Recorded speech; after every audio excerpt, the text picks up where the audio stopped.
James, and I want to talk about dietary agility or changes that have been made throughout the process.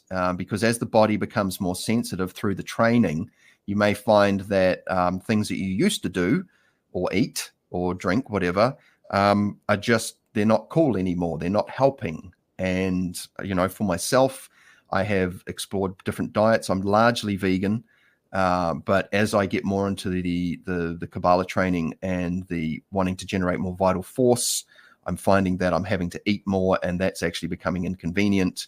And so I'm sort of dancing around the idea of getting back into some animal protein and things like that, just to see if it jacks it up. So, James, I'd love to hear if you've got anything to add on this question of have any diet changes helped with your Hermetic journey? Oh, that's a tough one. Okay. Well, I'd say for me personally, I wouldn't say maybe it's the Hermetic journey. It's more probably a life journey. In that just that I've got older, my diet's become better. I'm in Asia, so I'm privileged to have a lot of healthy food on my doorstep. I went back to the UK last year, and I was shocked at what was supposed to be food. It was just dead manufactured substance, So luckily here, we can go out and we can buy some fruit, we can have a smoothie, we can have, freshly cooked food in front of us. So picking vegan or picking vegetarian or picking a particular type of diet, I think possibly works in the West because, you have things pre-done for you, pre-made in that vein, in vegetarian, vegan, whatever. Whereas here, I'm happy that it's just alive and healthy. So I'm happy to eat meat, I'm happy to eat dairy, I'm happy to eat whatever, because I know it's been freshly produced in front of me and it's full of vitality. So that's the main thing that's changed in my life, is that when I first came to Asia, I still had my very, very much English habits of eating rubbish, being a chocolate monster. But as the years have gone by, and as my training has continued, like you said, with some of the physical training, with some of the soft tissue training, you do need more. You do need more protein. You're either going to eat more, or you're going to have to increase the energy, the protein that you're getting out of that food. So I do eat meat. I don't eat beef or pork. I only really eat chicken. I don't eat seafood, although I'm on an island with lots of lovely seafood. That's a run over from my time in the Vajrayana, where seafood is seen as kind of like, the cockroaches of the ocean. And it doesn't really agree with me. So really my diet's just cleaned up. Whether that's because of my Bardon journey or whether that's because that's a life journey of maturing and making better choices, I don't know. Wonderful. Thank you. Being able to pivot and be flexible with food choices. And you made a extremely valid point there, where you are geographically located, if you put care into, food choices, your position on the globe is going to be affected by what's available essentially. And, whatever it is you're doing, if you like eating chocolate, you just upgrade your chocolate choices. You get instead of the $5 bar, you get the $10 bar sort of thing. And I think that this improvement and just upping your game and upgrading the input of this is data. Food is essentially a form of data, right? And so, that's myself as well. It's like, I'd love to eat organic all the time. It's not always within my reach personally. And the little shop up the road in my family's mall doesn't always have quite the full spread. But the good thing is that there's lots of people around here that grow food, and we have a farmer's market and these types of things. So there's always opportunities. And I think that, when you become, as I've become more sensitive, I'll say it for myself, I become very aware of how food choices affect my ability to focus and keep my game tight when I'm getting in the zone. For me, I found things like anything sugary, even some sugary fruits, are just really unhelpful. But thank you for that, James. Some great knowledge there. Mr. Philip Harris-Smith, have you got something you can add on this? Well, I think the idea of quality Like I think people have kind of said this. The Italians have a wonderful approach to food. If their budget doesn't allow them to get the best food, they'll eat basic stuff all week and have a really nice piece of meat at the weekend. For example, a proper, decent outdoor bread, preferably organic, packed with flavour, that kind of thing. And I think that's certainly the best approach. For myself, I've pretty much completely gone off alcohol over the years, and I did used to enjoy it, but I just don't like it anymore. The only time I ever get tempted now with alcohol is I used to have a nice vintage port at Christmas, and that's the only time I get a hankering for it. But I find alcohol actually. I've developed apart from port, which I wrestle with, and that only once a year. I found I've actually become quite antithetical towards it, and I sort of find myself. I'm in the supermarket. I find myself glaring at the wine aisle. What am I glaring at the wine for? How ridiculous! What? I feel angry about it in some way because I feel it's harming. It would harm myself and it's harming other people, which is ridiculous. And it's also not for me to decide what people do. It's their choice. I don't want to restrict their choice.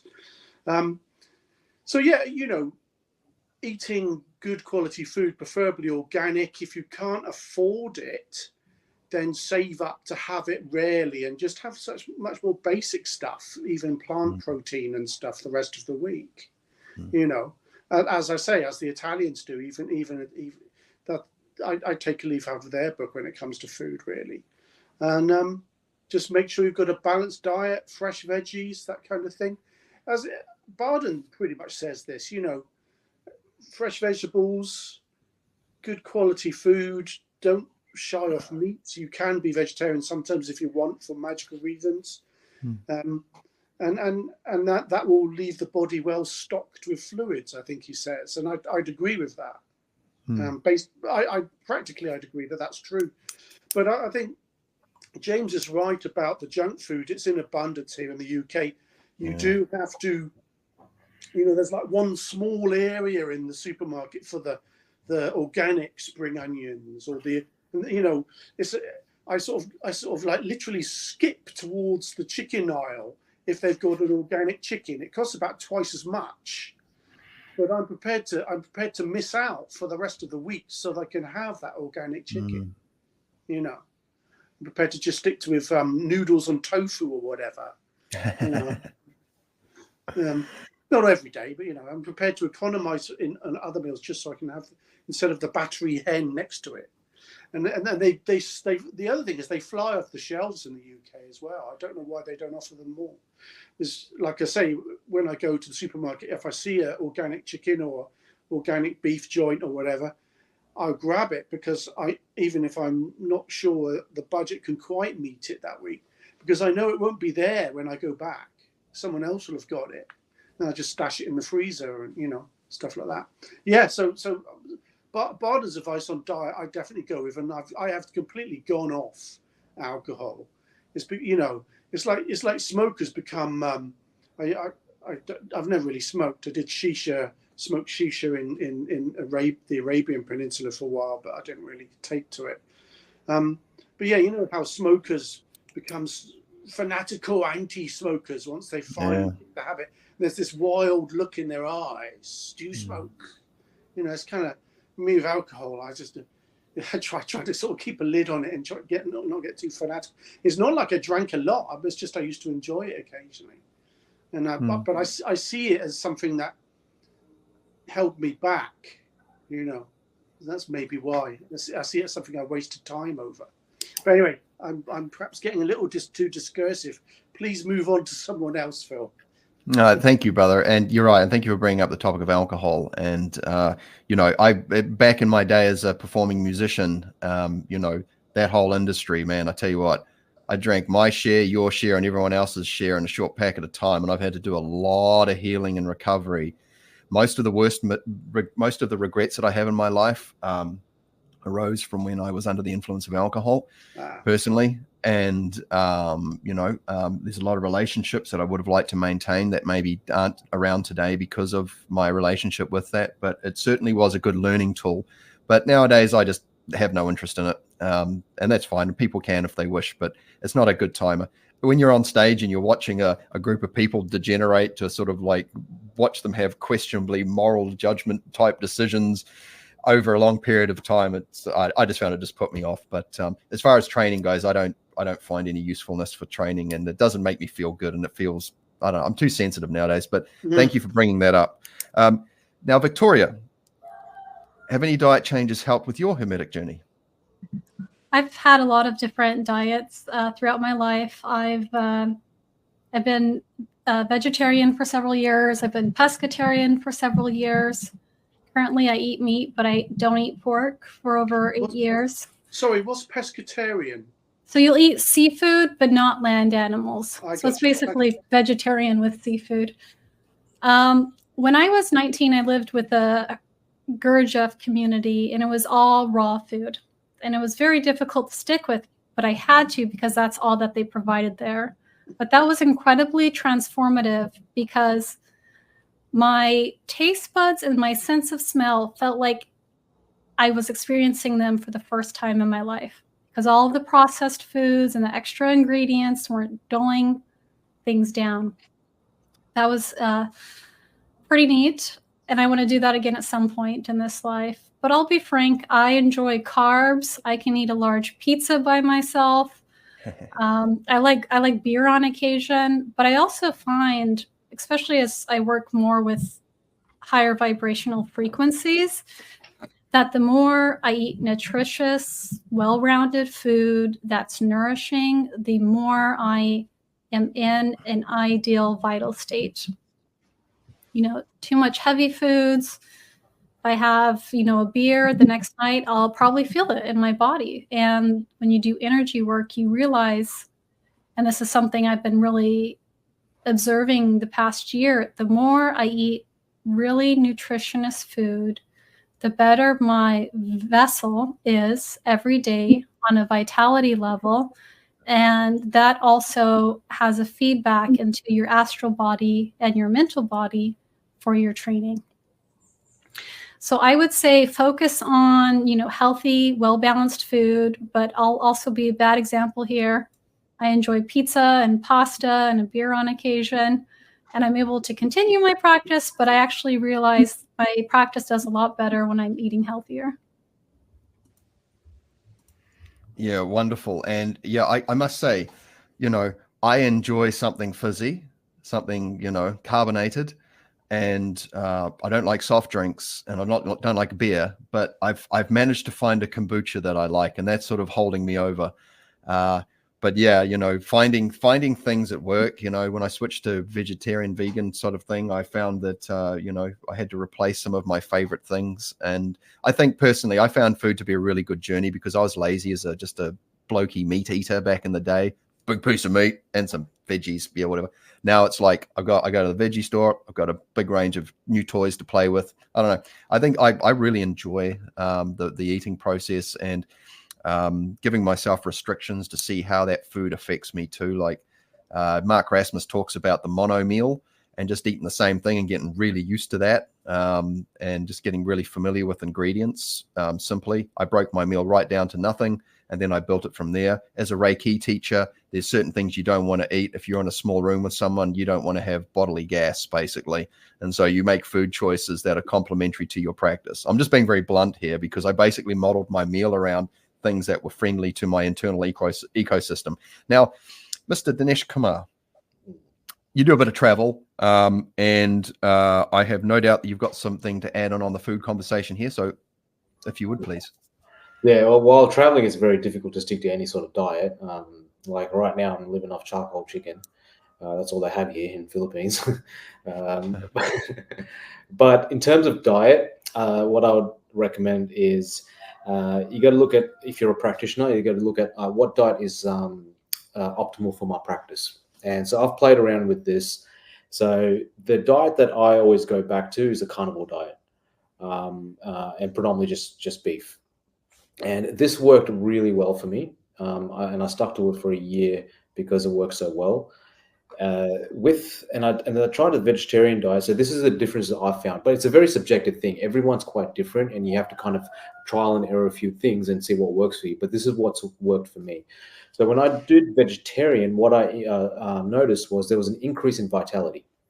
There was I had a lot of energy, but I was not recovering from my workouts and the physical training that I was doing as well. But I had a lot of energy, which is kind of, I didn't quite understand it then.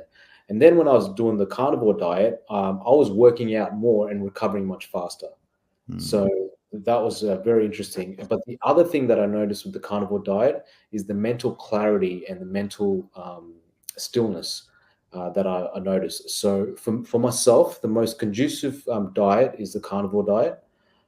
It seemed to be best for meditation and physical training, and there's a stillness quality that you can easily get through the carnivore diet, because I think when your body's in ketosis, you lose any sort of craving for other foods. Like you don't crave sugar or carbs anymore, so there's no static in your field.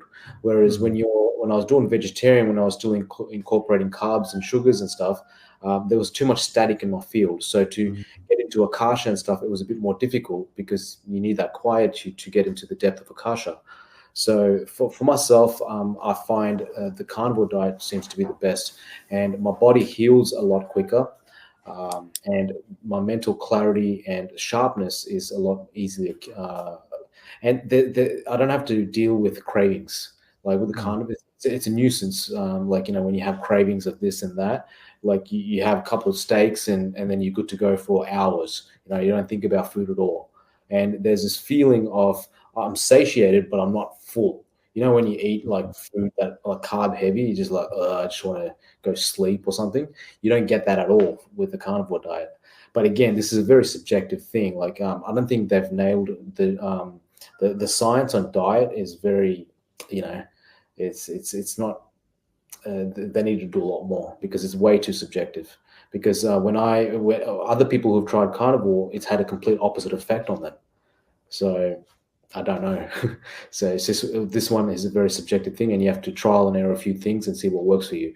But what I would recommend is what is conducive to my practice. So if you have that as a goal, so for mental clarity and stillness and open mental space, you got to figure out what works for you. Right? To increase vitality, you got to figure out what works for you, and to actually feel happy as well. And what you're eating is super important. So if you have that as a map, and then you try different diets, and then you journal out these things, then you'll figure out what's the best diet for you. And I think changing it up every now and then is also pretty good. It changes the microbiome in your system, because if you're just doing one thing the whole time, that might be detrimental as well. But it's an experimental game. You have to play around with it, try to do a few different things. Yeah, wonderful, man. Everyone just drops. Sorry, one more thing I would like to add in terms of diet and practice. What I've noticed is alcohol and drugs is definitely not conducive to practice. Like if you look at like the nature of these things, the whole game is to concentrate, right? If someone consumes alcohol and then you tell them to concentrate, it's not going to happen. And it's even worse with drugs. Yes, they might have like a spiritual experience or some sort of trip, but they have no control over it. So this is like one thing, like with the students that I teach, I'm kind of the only thing that I'm kind of rigid on, because I know they're not going to get results, because my objective as a teacher is to get results for people. And there are a lot of things that you can compromise on, but those two things you can't compromise on, because especially at the beginning, it's going to make you unable to concentrate. And concentration is the game here. You know what I mean? The deeper you're able to concentrate, the deeper you're able to own these different frequencies and do something with it.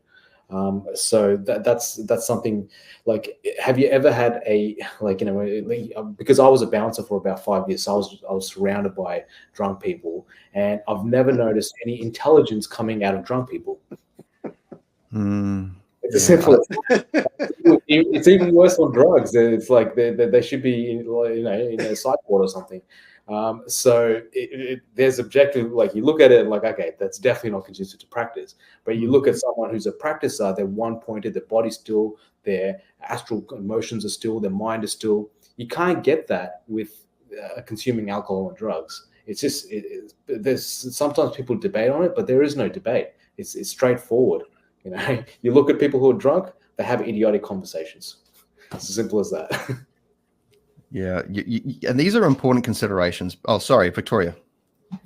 I want to add something. Alcohol is also known to kill brain cells, so it does kind of make you less smart. But I wanted to share real quick some other topics from a different tradition I learned, which was a esoteric samurai lineage I was initiated into. And in Japan, a lot of time you have to go to functions where other people are having sake. So one thing even Hermeticists can do is if you load alcohol with adrenaline, the energy of adrenaline, you can continue to drink and not get drunk. So if anyone wants to ever test this out themselves, you can act drunk, especially if you're of a warrior class, but you need to always be ready and prepared, you know, but still fit into social situations. Another thing is I was taught, because I was in a system that had to deal with a lot of direct interaction with the darker forces of the world, kind of on a warfare level, you getting exposure to malevolence. One of the things that you could do to counter that is to eat red meat. There was something about red meat that they don't have a positive reaction towards. So whenever, you know, I'm around too many dark energies kind of in my area, you know, I'll have a burger, I'll have a steak, I'll get beef something, and that always kind of helps to negate the forces. And I think Philip has something to say on that. I just wanted to, I'm sorry to interrupt, but that ties in perfectly. I don't want you to stop, but just very quickly.